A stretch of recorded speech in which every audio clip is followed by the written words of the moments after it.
Charlotte nous a fixé rendez-vous en plein cœur des hauts pays, au milieu de son troupeau. Et à l'heure du biberon, ici, pas besoin de crier bien fort. Dès qu'on donne le biberon, tout de suite, ils viennent à l'homme. Même en fait, en les appelant, tu dis biberon, s'ils sont loin, ils vont arriver. Il y a les brebis de Léonie et il y a aussi Winnie, chien de garde ou mascotte, à vous de juger. Winnie, non, non. Winnie. Ouais, chercher l'andouille. Allez, viens ici, viens. Winnie. Charlotte, elle est vétérinaire de formation, mais elle n'a pas résisté à l'appel des brebis. Quelques contacts avec des bergers, des bergères, une formation à la fabrication des produits laitiers au Karahaat, et puis c'est la grande aventure de l'élevage et d'une alimentation plus durable. J'ai eu l'occasion de rencontrer des bergères, parce qu'il y en a de plus en plus en Belgique, bergers-bergères, qui produisent donc des produits laitiers à base de lait de brebis. J'ai pris une race aussi, oui, qui est facile à manipuler parce que je suis obligée, je me débrouille toute seule la majorité du temps. C'est une race locale menacée, le laitier belge.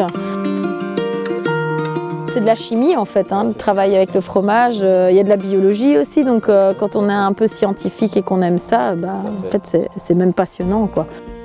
L'idée aussi c'est de pratiquer le pâturage tournant et donc de parceller en fait la grande parcelle en petites parcelles et de changer tous les 3-4 jours, ce qui permet en fait la repousse de l'herbe, ce qui permet aussi de contenir le parasitisme, donc d'éviter justement qu'elle soit trop vite parasitée ou en trop grande quantité. Et ça évite aussi d'épuiser un peu du coup la prairie. Pas de bergère, pas d'élevage de brebis sans bergerie. Et quelle bergerie! Depuis 5 ans, Charlotte et son mari se sont lancés un pari complètement fou, transformer cette bâtisse du XVIIIe siècle. Voici donc la bergerie de Léonie, en hommage à une très ancienne propriétaire des lieux.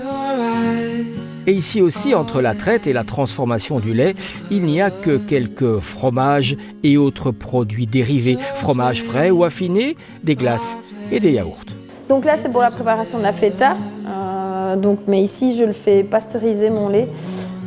C'est ma recette comme ça, donc je fais chauffer à 65 degrés. Je laisse reposer 10-15 minutes, puis l'idée c'est de redescendre à une température en dessous de 40 degrés. Et alors là on met ferment et la présure qui va consister à cailler le lait.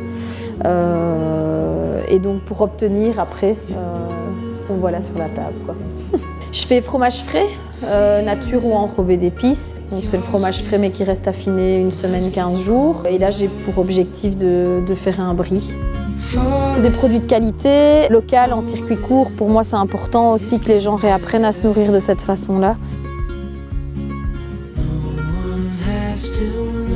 Comme à la bergerie de Léonie, ce mois de mai vous offre la possibilité de visiter les fermes et les producteurs de notre belle province.